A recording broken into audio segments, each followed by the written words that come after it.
Bismillahirrahmanirrahim. Assalamualaikum warahmatullahi wabarakatuh. Di era modern ini, keberhasilan seringkali diukur dengan hal-hal yang tampak, seperti gelar akademik, jumlah followers, rumah mewah, mobil mahal, dan pencapaian karir. Di permukaan, semua itu terlihat membanggakan, tapi di balik layar tak sedikit orang yang justru hancur secara batin, kehilangan jati diri, dan jauh dari ketenangan jiwa. Inilah yang disebut para psikolog hari ini sebagai toxic success.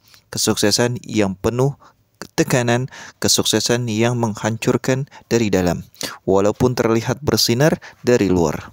Lantas apa itu toxic success? Secara sederhana, toxic success adalah keadaan di mana seseorang berhasil meraih target-target duniawi, namun dengan cara, proses, dan beban mental yang merusak. Dia terlihat sukses, tapi sebenarnya dia lelah, cemas, tidak bahagia dan merasa terjebak dalam citra yang palsu.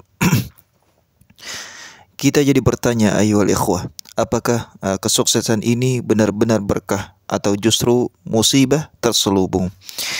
Imam Ibnul Jauzi pernah berkata, "Kam min mubtalan ni'matuhu wa kam min man'umin baliyatuhu." Berapa banyak orang yang terlihat diberikan nikmat, padahal itu sebenarnya bencana, dan berapa banyak orang yang tampak diuji, padahal itu sebenarnya adalah nikmat. Lantas apa penyebab toxic success di dunia modern ini? Yang pertama adalah standar yang tidak realistis. Kita dipaksa hidup dalam narasi bahwa kalau belum sukses di usia muda, maka kita gagal. Padahal Allah menciptakan kita dengan kecepatan dan jalan hidup yang berbeda. Wa rabbuka yakhluqu ma yasha wa yakhtar. Dan Tuhanmu menciptakan apa yang Dia kehendaki dan memilihnya.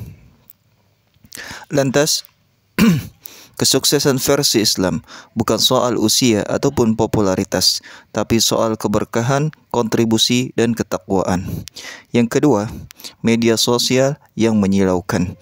Kita hidup dalam zaman di mana pencitraan lebih penting dari kenyataan. Dunia digital membuat kita membandingkan kehidupan kita dengan editan kehidupan orang lain. Ini melahirkan kecemasan sosial, iri hati, dan rasa rendah diri. Kata Ibnul Qayyim Al-Jauziyah, "Man raqaban nasa mata hamma." Siapa yang terus mengawasi manusia, ia akan mati karena kecemasan. Yang ketiga, hidup demi validasi. Banyak orang sukses bukan karena panggilan jiwa, tapi karena ingin dikagumi. Ia bekerja, berprestasi, bahkan beribadah demi pujian manusia. Ini adalah bentuk riya yang halus namun mematikan ruhani.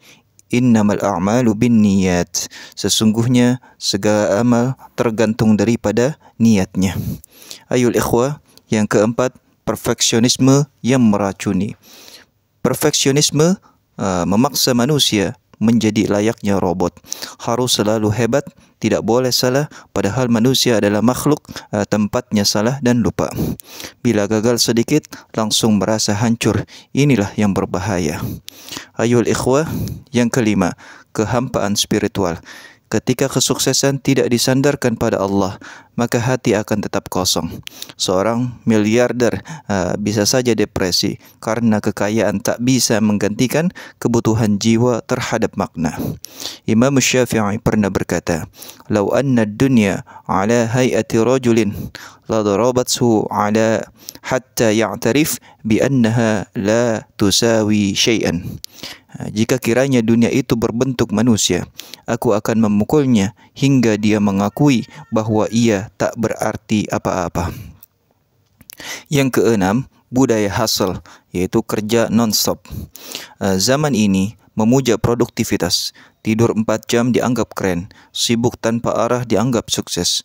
Padahal Islam mengajarkan keseimbangan. "Waja'alna naumakum subata." Dan kami jadikan tidurmu untuk istirahat. Yang ketujuh, lingkungan kompetitif yang tidak manusiawi. Di banyak tempat kerja atau sekolah, semua dihitung dari nilai, prestasi maupun output. Empati istirahat, ibadah, semuanya dianggap suatu kelemahan. Yang selanjutnya, apa dampak dari toxic success? Ayol ikhwah, yang pertama adalah kehilangan diri. Orang tidak lagi tahu siapa dirinya sebenarnya. Yang kedua adalah kecemasan dan depresi. Banyak orang sukses secara materi, tapi gagal secara mental. Yang ketiga adalah hubungan yang rusak. Fokus pada kerja dan status membuat hubungan dengan orang tua, pasangan, bahkan Allah menjadi renggang.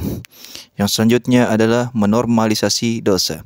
Banyak yang menabrak nilai demi hasil, riba, dusta, manipulasi dianggap biasa demi karir. Ayol ikhwah, lantas bagaimana Islam menawarkan jalan keluar? Islam hadir bukan untuk melarang kesuksesan, tapi untuk mensucikan kesuksesan itu. Yang pertama, ubah tujuan hidup. Tujuan hidup bukan untuk viral, bukan untuk kaya, bukan untuk terkenal, tapi ridha Allah. Qul inna salati wa nusuki wa mahyaya wa mamati lillahi rabbil alamin. Yang kedua, kembalikan niat. Niatkan kerja dan pencapaian sebagai ibadah. Sebagaimana yang dikatakan para ulama, man aslaha sariratahu aslahallahu ala niyatahu. Siapa yang memperbaiki batinnya, Allah akan memperindah lahiriahnya. Ini kata Imam Ibn Rajab. Yang ketiga, ukur kesuksesan dengan takwa. Allah tidak melihat angka, tapi melihat hati.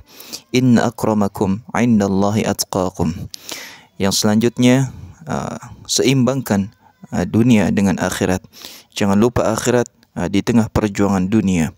Sebagaimana yang Allah firmankan, wabtaghi fima atakallahu ad-daral akhirah wa la tansa nasibaka minad dunya.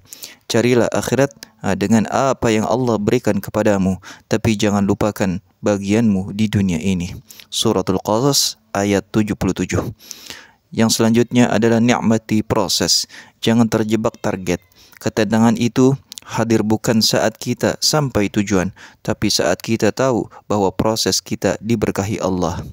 Selanjutnya sebagai penutup, dari toksik menuju barokah. Ayuhal ikhwah, jangan biarkan kesuksesan membuat kita kehilangan kemanusiaan. Jangan biarkan pencapaian membuat kita lupa akan tujuan kita. Sukses sejati adalah mendekatkan kita pada Allah, bukan yang menjauhkan kita. La takun abdan linnas wa kun abdan lillah yakfika kullan nas. Jangan jadi budak manusia, jadilah hamba Allah, maka Allah akan mencukupkanmu dari semua manusia. Marilah ubah paradigma dari sukses palsu menjadi sukses yang bermakna, dari ambisi kosong menjadi amal yang berkualitas, dari toxic sukses menjadi sukses yang penuh dengan keberkahan. Hadanallah ila siratal mustaqim. Wassalamualaikum warahmatullahi wabarakatuh.